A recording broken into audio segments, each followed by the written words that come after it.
Shabbat Shalom à tous, Paracha Kitetse. Donc cette paracha contient 74 des 613 commandements de la Torah, dans lequel on va retrouver les lois relatives à la captive, au droit d'aînesse et à l'héritage, à l'enfant rebelle. On parle aussi de l'enterrement et de la dignité des morts, la restitution des biens d'autrui. On parle aussi de la fameuse mitzvah de renvoyer la mère et de prendre les petits oisillons. L'obligation aussi d'ériger une barrière protectrice sur le toit de sa maison. On parle aussi des sanctions de l'adultère.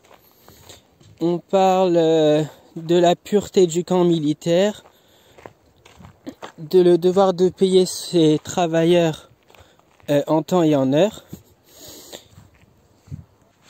On parle des lois du divorce, donc la procédure du hiboum, la procédure aussi de la khalitsa, le devoir de laisser les gerbes oubliées pendant la moisson, de laisser les jeunes raisins pour les veuves et les orphelins, et enfin la paracha Kitetse s'achève par le souvenir d'Amalek, de ce que t'a fait Amalek sur le chemin à votre sortie d'Égypte.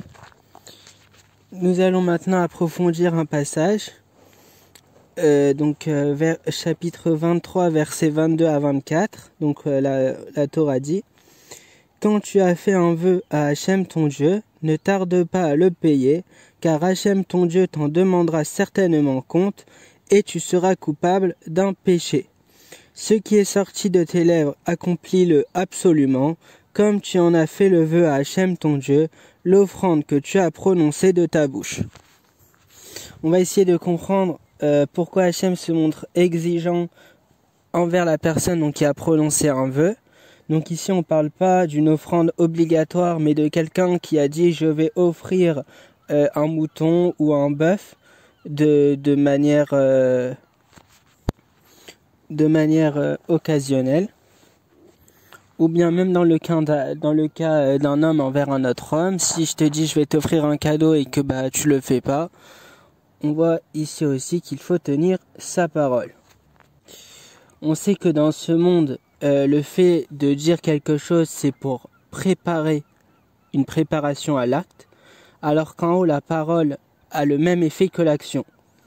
Comme donc on va le voir dans Kiddushin 28b, donc là-bas il est dit: la parole envers Dieu a la même valeur qu'un acte d'acquisition pour un homme. D'ailleurs, c'est ce qu'on fait souvent quand il y a un moment où on est un peu en galère ou quand on est en danger. On dit je vais prendre cette mitzvah. Et en fait, on dit qu'au moment où on dit ça, c'est comme si on avait déjà commencé à la faire. On va trouver cet exemple dans la Gemara, dans Ta'anit, page 8. On dit donc au temps de Rabbi Zera, il y a eu un décret qui interdisait aux Juifs de jeûner. Rabbi Zera donc a dit: prenons tous de même sur nous de jeûner. Prenons tout de même sur nous donc de jeûner. Et quand le décret sera aboli, nous jeûnerons. Ainsi qu'il est dit: dès le premier jour où tu as pris à cœur de comprendre et de jeûner, tes paroles ont été entendues. On comprend de là que donc c'est très important d'accomplir sa parole, vu qu'en fait dès qu'au moment où on parle, c'est comme si on avait fait l'acte. Donc maintenant il reste plus qu'à le faire concrètement. Pour illustrer cela, on va raconter une petite histoire. Donc c'est un homme qui a emprunté un objet précieux, on va dire une bague, et il l'a donné à un ministre. Et quelques temps après, donc le propriétaire de l'objet, il vient lui réclamer l'objet. Sauf que donc la personne n'a plus l'objet vu qu'elle l'a donné au ministre. Et qu'est-ce que fait le propriétaire? Il va avec l'emprunteur donc en justice devant le ministre en question, ce fameux ministre à qui il a donné la bague.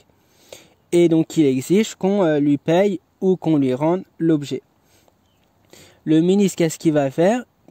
Il va tout simplement dire à l'emprunteur de payer l'objet, de rendre, il peut pas le rendre vu qu'il lui a donné, mais donc de payer l'objet. même s'il a profité du cadeau. On dit quoi? Que le don qu'on a fait est une chose, mais l'emprunt à rembourser en est une autre. L'interprétation de cette histoire est simple.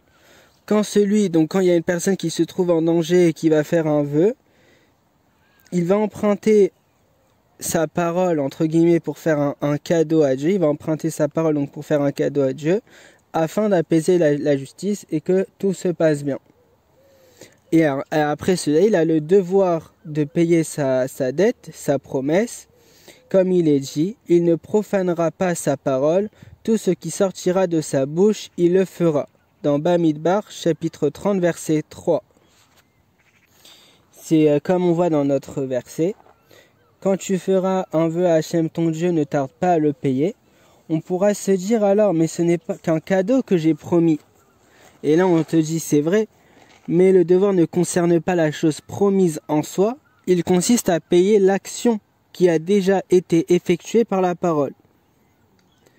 C'est pourquoi, ce qui est sorti de tes lèvres, accomplis-le absolument comme tu en fais le vœu à Hachem ton Dieu, l'offrande que tu as prononcée de ta bouche.